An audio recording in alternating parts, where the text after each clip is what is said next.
When I discovered this little box while browsing YouTube the other day, all the hipster alarm bells were already screaming before I could even put away my orange wine and watch the loop-up video. Is the Pittsburgh Modular Taiga just another hipster toy?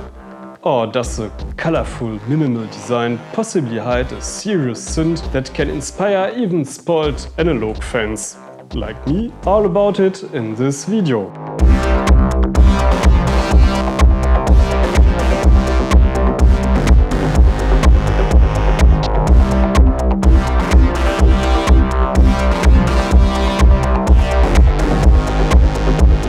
Hi, it's me again, your favorite YouTube synth hipster, straight from Berlin, the world capital of cultivated electronics. The alarm was already a safe 9 on my upwardly open hipster alarm scale, to a degree usually only triggered by announcements of inexpensive but functional analog copies from China, if not just the mother of all hipster synth manufacturers once again announces a real original. However, jokes aside, after all, we are here in Germany, and if you have too much fun, you are not working. Right, Dieter? Jawohl. The first thing you will notice after the unboxing is that the relatively small control surface of the Taiga is so packed with pots and patch sockets that it almost seems cramped. But compared to Roland and their fiddly boutique impudence, you're just wallowing in space. But small physical size doesn't have to mean small sound. And to see if the Taiga can convince here, we put it through our usual studio practice test and produced the track with it first. Listen to it.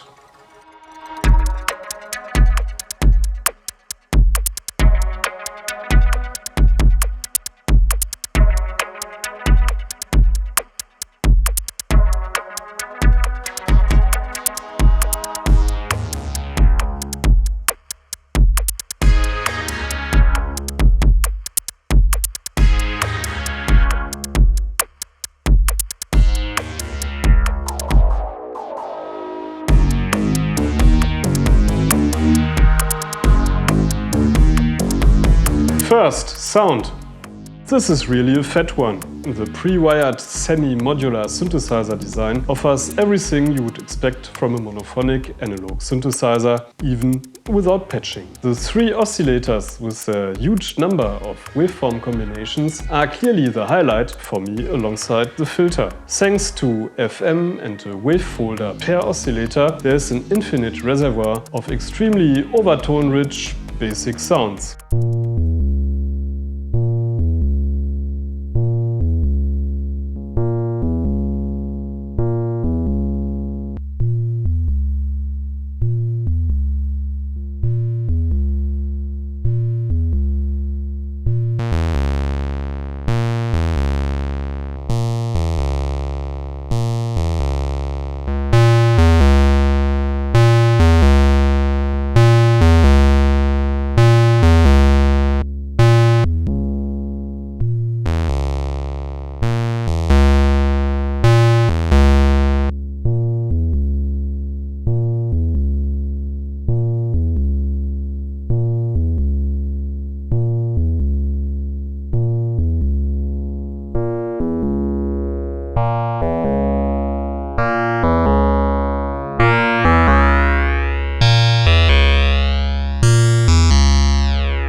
These sounds are of course a welcome treat for the multimode filter, which then packs a punch despite its 12 dB and lacks of self-oscillation.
Till now, I really like it. However, the first contact with the Taiga was unfortunately a bit rocky for me then. Because here everything is obviously a bit different from the conventional synthesizers that I'm used to so far. And according to its designer, Richard Nickel, a lot of room for randomness and generative aspects has been left here. And so the first contact with the envelopes also takes some getting used to. The same applies to the magical dynamics module, whose exact function can probably only be explained by the person who invented it. And even that was too abstract for me to remember and reproduce here.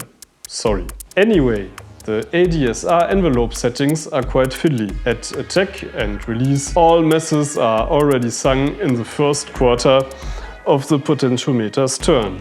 Maybe, in the end, I'm just an incorrigible German synthesizer snob and not really a cool hipster at all. But such a thing bothers me slightly, especially since the whole front panel is not exactly bursting with size. Well, there you can also use the entire control pass, but maybe this early test unit is not calibrated properly yet. My impression of the sound, as with some of the other items, is rather mixed, and maybe this synth just doesn't meet my taste. Overall, the Taiga has a powerful oscillator fundament that cuts well through the mix. Yet I would criticize that I often had to struggle with noise and hiss. The envelopes can only be adjusted with a lot of patience, and I was especially annoyed with the tuning. The tune pot of the first oscillator is meant as a fine tune, yet it's a bit difficult to make real fine adjustments when tuning, as the knob reacts a bit roughly. Besides, my test unit kept going out of tune during the production of our demos. You can hear this on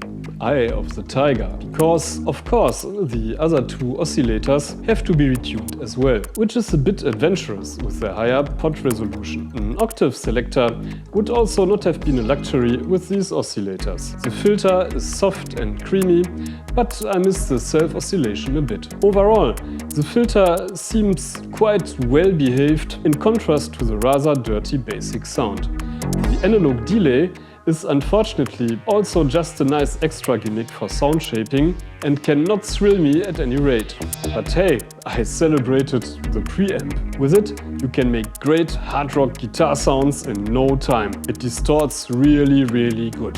I struggled for a while with myself whether I should make this video at all. But then I decided that I can't only test devices that I personally like.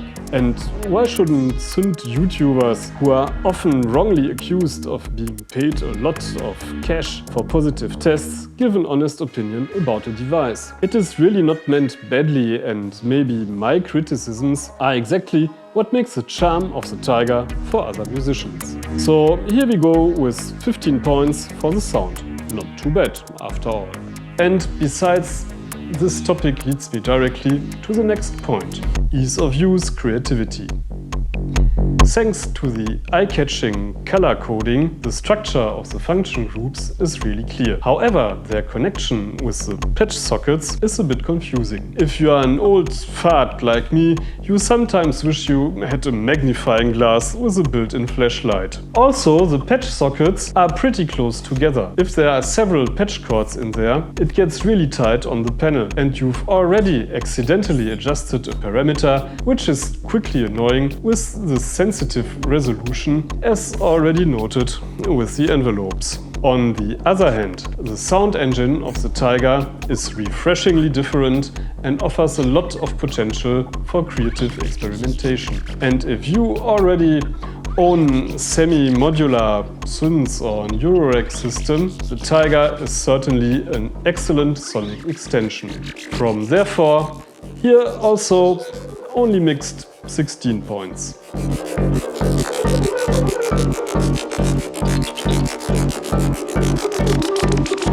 DAW Compatibility and MIDI. Fiddly to connect. The MIDI connector is always in the way somehow. MIDI is only a one-way pleasure, as nothing can be sent. There are no memory locations for patches either. Obviously, the Taiga feels more at home in the doorless and Eurorack world and clearly signals this to the outside. This is also indicated by the lack of a proper audio output, and small jack to large jack is once again guaranteed the cable, which you just do not have there. Arg! A simple arpeggiator as well as a rudimentary sequencer are also on board, which again underlines the intended use in the doorless environment. Unfortunately, not a brilliant result in this point either. 15 points for the fact that a MIDI adapter is included at all.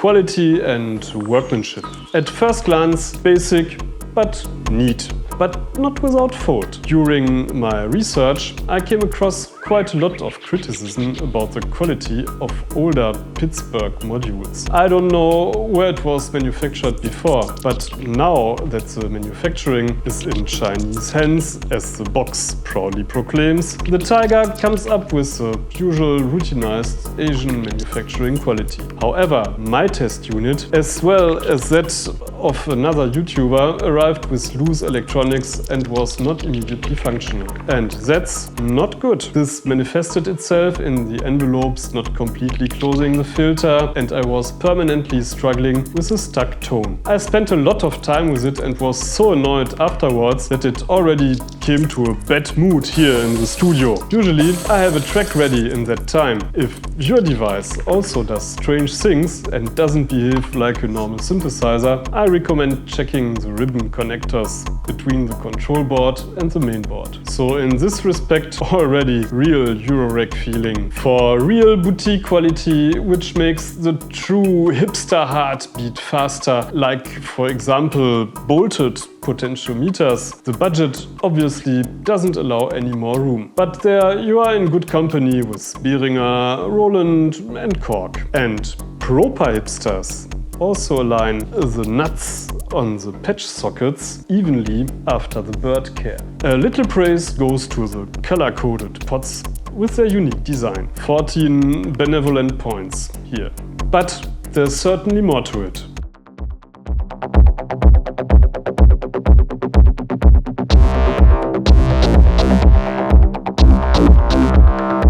price-fun ratio. If you are into complex, random and drone sounds, this is the place to be, and you'll get your money's worth. If you want a straightforward, compact analog synthesizer that plays along out of the box and gets the job done in production, sorry, look around for something else. But for around $800 you get a decent all-analog sound generator with the Taiga, which would surely cost 2 to 3 times as much as an equal Eurorack. So I give this pocket-sized modular system a well-deserved 17 points.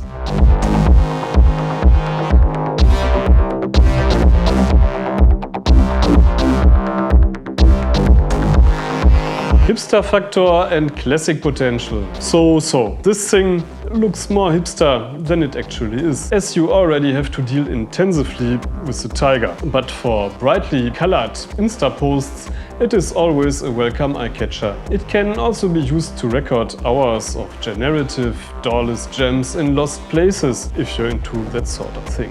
For me, in any case, this will not become a permanent classic in my studio, and once again confirms that Eurorack is more for sound fiddlers than for result-oriented music producers. I also give only 15 points here. All in all, this is a Wine&Synths score of 15.33 out of 20. Congratulations to Pittsburgh.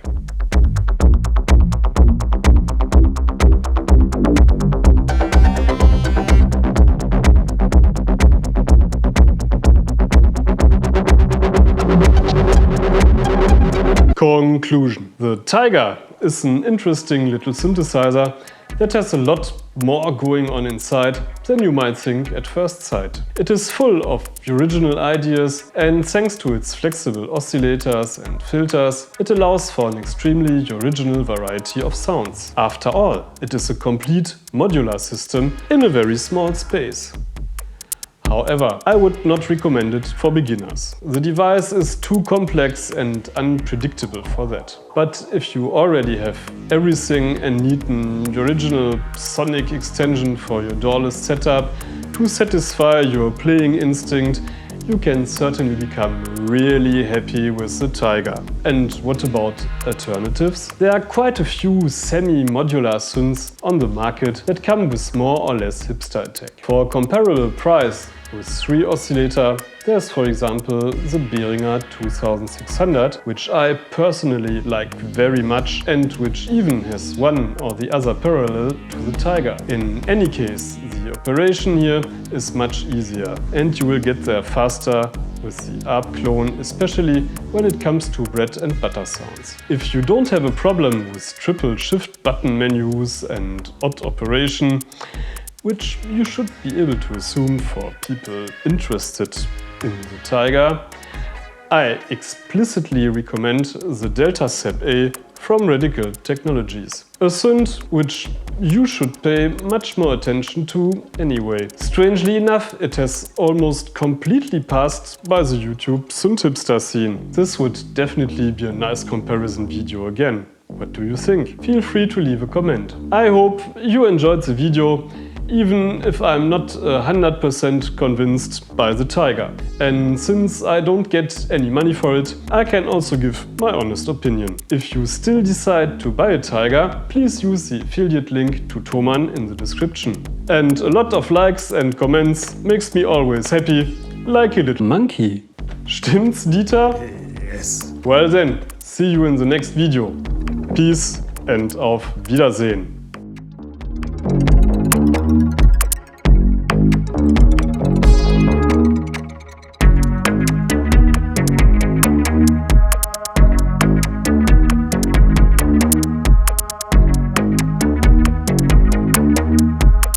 This is the time on Wine&Synths when we dance.